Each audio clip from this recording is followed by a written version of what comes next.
kalau menurut Cici sekarang kan lagi rame tuh kayak pinjaman buat orang-orang yang mungkin belum punya kartu kredit. Sekarang ada macam-macam kayak di marketplace, bahkan mereka bikin sendiri gitu ya, pay later gitu ya. Kalau menurut pendapat Cici, fasilitas seperti itu boleh dipakai nggak sih? Atau menurut Cici sarannya gimana nih kalau misalnya mau menggunakan fasilitas seperti itu? Nah, kalau pinjaman online, apalagi pinjaman online yang ilegal, jangan. No, jangan sama sekali, jangan pernah menyentuh itu.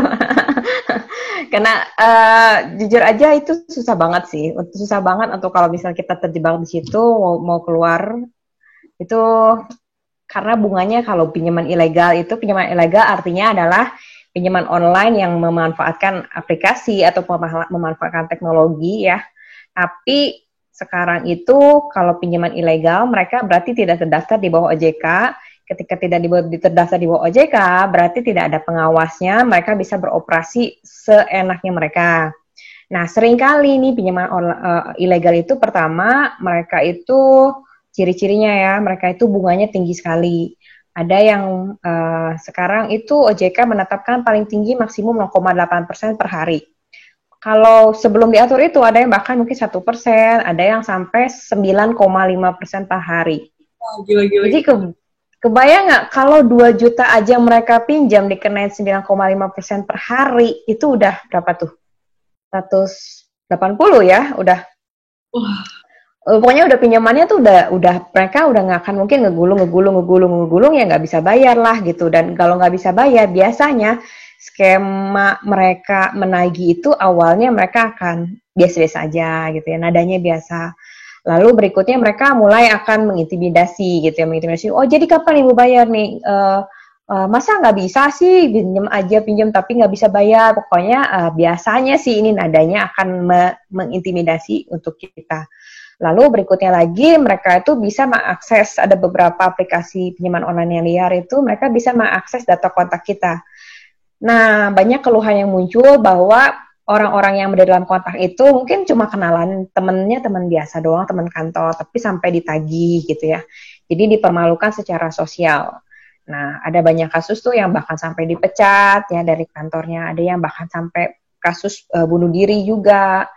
Jadi ya bahkan betul separah itu. Jadi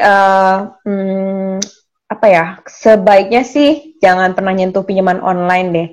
Kalaupun butuh pinjaman, coba tanya dulu ke lingkaran sekitar kita gitu ya, orang-orang terdekat. Atau juga mungkin dari kantor, biasanya kantor ada pinjaman karyawan atau koperasi karyawan. Atau juga mungkin bisa kalau teman-teman punya aset, bisa gadein asetnya.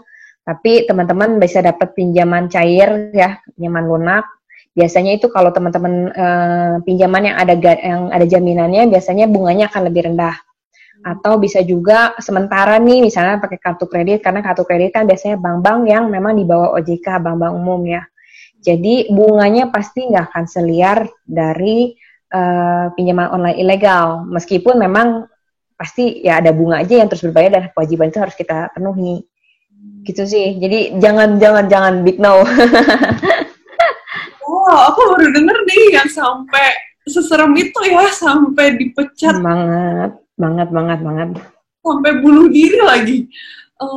Boleh nggak Ci sharing sedikit, mungkin ada pengalamannya ngebantu klien atau sebutnya klien berarti customer ya, klien yang mungkin terlibat dengan ilegal pinjaman ilegal seperti ini? Oke, ada sih di saat pandemi ini ada sempat nanganin kasus. Ini nggak menjadi klien tapi kita sempat konsultasi ngobrol-ngobrol gitu ya. Pinjaman online-nya dia ada 18. Wow, banyak banget. Pinjaman online lebih banyak dari 10 deh kayaknya. Oh, bahkan ada yang pernah 35. Ya. Itu sih dua-duanya beda sih ya. Dua-duanya beda root cause, asal muasal kenapa mereka jatuh dalam pinjaman online-nya dua-duanya beda. Yang pertama itu kalau yang ini tuh sandwich generation yang pertama. Jadi dia memang orang tuanya udah masuk usia pensiun, nggak bisa bekerja, tapi orang tuanya tuh masih risk taker.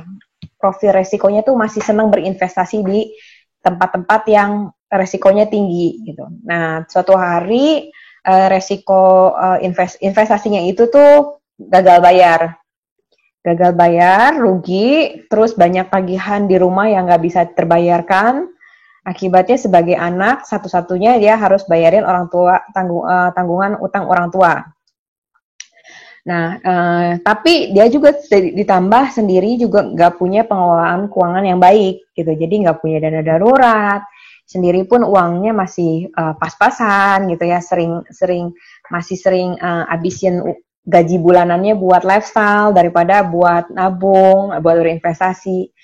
Nah, ketika ngadepin kasus keluarga seperti itu, lalu pinjaman yang terlintas pertama kali dia itu pinjaman kartu kredit nggak cukup, terus pinjaman online.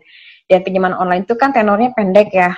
Jadi dia ketika nggak bisa mampu bayar, gali lubang tutup lubang, pinjaman online lagi berikutnya. Dan biasanya kalau pinjaman online itu mudah sekali kan, cuma syaratnya KTP doang, biasanya 5 menit, 10 menit, ada yang bahkan bisa cair gitu. Jadi akhirnya beranak cucu gitu dari utang itu, satu utang yang orang tua nggak bisa bayar, terus beranak cucu jadinya ke banyak pinjaman online, gali lubang tutup lubang, sampai akhirnya 35. Itu begitu datang ke aku itu udah kasusnya tuh udah depresi banget sih itu. Kalau seorang pria sampai ya maksudnya ke badan kekar biasa gitu ya, normal gitu ya, tampang sangar gitu, tapi datang ke kamu dengan mata yang udah berinang-linang, itu artinya udah berat banget.